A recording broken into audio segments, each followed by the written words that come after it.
মালয়েশিয়ার স্বরাষ্ট্রমন্ত্রী সাইফুদ্দিন নাসুশন ইসমাইল বলেছেন, এবছর ৩১শে ডিসেম্বরের মধ্যে ২৪,৬৭,৭৫৬ জন বিদেশি শ্রমিক নেয়ার সীমা রয়েছে দেশটির।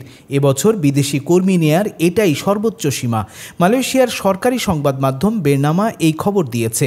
ইতিমধ্যেই এই কোটার আওতায় বিভিন্ন দেশ থেকে গেছে কমপক্ষে ২০ লাখ বিদেশি শ্রমিক, এমনটাই জানিয়েছে মালয়েশিয়ার বাংলাদেশ দূতাবাস। ফলে এবছরের বাকি সময়ের মধ্যে বাদবাকি কয়েক লাখ কর্মী নিতে পারবে মালয়েশিয়া। এসব বিদেশি শ্রমিকরা যাবে ১৪টি কলিং কান্ট্রি থেকে। ফলে এবছরই ২৪ লাখ বিদেশি শ্রমিক মালয়েশিয়া যেতে পারবে, এ খবর সত্য নয়। মালয়েশিয়ার স্বরাষ্ট্রমন্ত্রী আরও জানিয়েছেন, কৃষি, বাগান ও খনি খাত সহ মোট ১৩টি উপখাতে শ্রমিক নিয়োগের জন্য আবেদন উন্মুক্ত করা হবে।